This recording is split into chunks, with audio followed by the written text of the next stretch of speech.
We're joined on set by Representative Deborah Ross of the 2nd Congressional District, the Democratic candidate, the Democratic incumbent. Representative Ross, thank you for coming on. Oh, it's my pleasure. We're a growing state. Every year we're larger. So you've been in public service for years now, but there are new North Carolinians who don't know who Deborah Ross is. Who are you? Well, 66 people a day move into my district, which is pretty extraordinary. Wake County is now the largest county, and I've lived here. I came here for school, like so many people, and just fell in love with the state and have stayed. I've now lived here more than half my life, and while I've been here, I'm an attorney. I've been a civil rights attorney. I've been a clean energy attorney. I served in the legislature. I worked on getting better transit options for this growing area, and now I'm a congresswoman, and they've changed the lines so many times since I first got elected 5.5 years ago that I've now represented all of Wake County, but now with the current lines, it's mostly the northern part of Wake County, north of Garner. What's the vibe in D.C. right now? You came in, I think, 2021, so we had COVID and didn't know what. And an insurrection. And an insurrection, you say, and I don't want to get into, well, you can get into that if you want to, but how's it changed in 5 years? It's 2026 and a lot's happened. Well, when we came in, I came in COVID. We were doing a lot of things remotely. You could do proxy voting. Of course, we had the insurrection, but we also got a lot of things done and a lot of things to help with the expansion of Medicaid and invest in infrastructure and invest in clean energy and invest in the next generation through the child tax credit and have it be refundable. So even though it was a difficult time, we really pulled together for the American people. Right now, things are just chaos. Things can't get done between the House and Senate. We've had the longest government shutdown in the history of the country. People have gotten laid off through DOGE, so many in this area. I talk to them every day. And there's a war on science. There's a war in Iran. We haven't done our part with the war in Ukraine. And people's costs are rising. And it's just a situation where there isn't enough unity. There isn't enough bipartisan spirit to get things done. The days of the bipartisan infrastructure bill, where Senator Burr and Senator Tillis both voted for it. I voted for it, and we wanted to do something for our community. This crowd and this president, not too interested. Interesting you bring up the splits of bipartisanship, but now we're seeing the Republicans have split into traditionalists and MAGA, and they always have your social conservatives and fiscal conservatives out there, your Thomas Massey's. But now on the left, we have the traditional Democrat, we have the moderate, we have now the DSA or the far left aligned candidates. Where do you stand on that? And is there room for 5 or 6 different flavors of 2 major parties? Well, I'm a big tent person. When I got first elected to the General Assembly, people thought I was one of the most dangerous people in the entire state because I fought for civil rights, and they saw me as very left-wing. And then I became a whip, and my job was to talk to everybody, including some of the most conservative Democrats we had.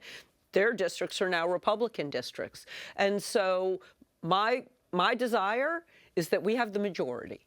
And we got to put that majority together with a lot of different kinds of people who all have the same values and all want to help people be able to afford to send their kids to school, to buy a house, to, just basically get by, and then have this country get back on the right track, because we are off course in ways that sometimes are scary. What are the voters telling you? I mean, people only have so much capacity to deal with watching television news and watching things like this, but there's got to be some issues that are really hitting them at the kitchen table. What are they? Oh, there are a ton of issues. And I have done more town halls than any member of the delegation. Actually, I've done more in-person town halls than all the Republicans combined. Had one last week in North Raleigh, and I did 2 Democratic town halls this week. So costs are the #1 concern. housing costs, particularly in this area, and it costs a lot to build a house. So we just don't have the supply. Health care, particularly because of the cuts to the Affordable Care Act subsidies and Medicaid. People care about food, and food assistance has been cut at the same time that tariffs are raising our prices. And then, of course, gas prices and the war in Iran. And I haven't talked to anybody who is in favor of that war. Well, if you're reelected, you may have to deal with this war. And well, we're trying to do it now. It will be part of a presidential race. Yes. By George. What do we do with Iran? Declare victory and leave? Do we keep bombing them and applying pressure and hope something happens internally? Well, I think we should go back to something that was on the table 6 months ago and even before that. You know, the Arab states, that's their neighborhood. And they have come up with solutions to problems in the Middle East. And Donald Trump has no interest in that. Netanyahu has no interest in that. But if it's his neighbors doing it, Netanyahu's got to have an interest in it. He can't just keep running to the United States. So I think we need to work with the Arab states. We're seeing them come up with their own security pact that we have nothing to do with. And that happened just last week. They are more and more sophisticated about how to deal with these issues. They've been outsourcing, dealing with terrorism to the United States and to Israel. Now it's time for them to clean up their mess. How should Americans view the relationship with Israel? It's becoming very nuanced and controversial, at least within Democratic circles right now. Yeah, I think that there's a difference between the relationship with Israel and the relationship with this Israeli government. And this Israeli government has been the worst thing for Israel since the state of Israel was established. Benjamin Netanyahu cares much more about his own political future. I mean, he's got all these illegal activities he's engaged in. He's manipulating the politics, and he has manipulated this country for too long. And so I'm hoping his election is before our election, that the Israeli people get rid of him, and then Israel can go back to being a real democratic country. These wars can end. We can have peace in the Middle East, and the atrocities in Gaza can end. Coming back home, if we get out of Iran, the theory is, I guess, gas prices go back to something resembling normal, as folks would like to. I don't know what's a normal gas price anymore. How else to make life affordable for North Carolinians? So get gas prices down, mortgages, you raise interest rates, they can't afford the loan, you lower interest rates, price houses seem to go up. How do you balance it? Well, some of it is the tariffs. I mean, if you talk, I was with a roofer yesterday. If you talk about the price of goods, if you talk about the price of gas to move things around, the tariffs are really jacking up prices and they're creating uncertainty. And so I've talked to a lot of small businesses, do a lot of work with the home builders and the affordable housing community. I had an affordable housing roundtable in eastern Wake County, which is really growing faster than other parts of the county because that's where the land is and more affordable homes can be built. But, you know, you've got to be able to get the raw materials and then you've got to get the labor. And with these immigration crackdowns, they are cracking down on people who are here legally. American citizens have been shot and killed. And we need a really fair, streamlined, legal immigration process. This crowd has no interest in it, but it is everything that I hear from the Chamber of Commerce, from the agriculture community, and certainly from people who build houses. Back to tariffs. Some believe all tariffs are bad. Some say tariffs selectively can be positive and protect American workers. Where do you stand on it? Because I've seen other countries seemingly put tariffs on American-made goods. Oh, tariffs can have their place, but tariffs and the ability to use them, that's Congress's domain. And the Supreme Court has said as much, but Donald Trump doesn't care. And he uses the tariffs to extort other countries rather than to promote free and fair trade. And that is something that the courts have told him to stop doing, but he keeps doing it because he is lawless and the American people are suffering.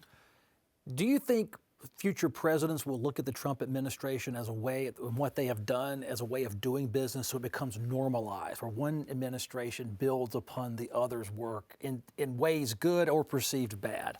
I think that's the fear, but I think we're going to have a reset. We had a reset after the abuses of the Nixon administration, and we're going to have a reset here. And Congress is going to have to exercise its constitutional obligations and its oversight authority. The situation that we've got right now is we've got leaders of the House and Senate who are unwilling to be separate branches that provide those checks and balances. That is so unhealthy for democracy, particularly in our 250th year.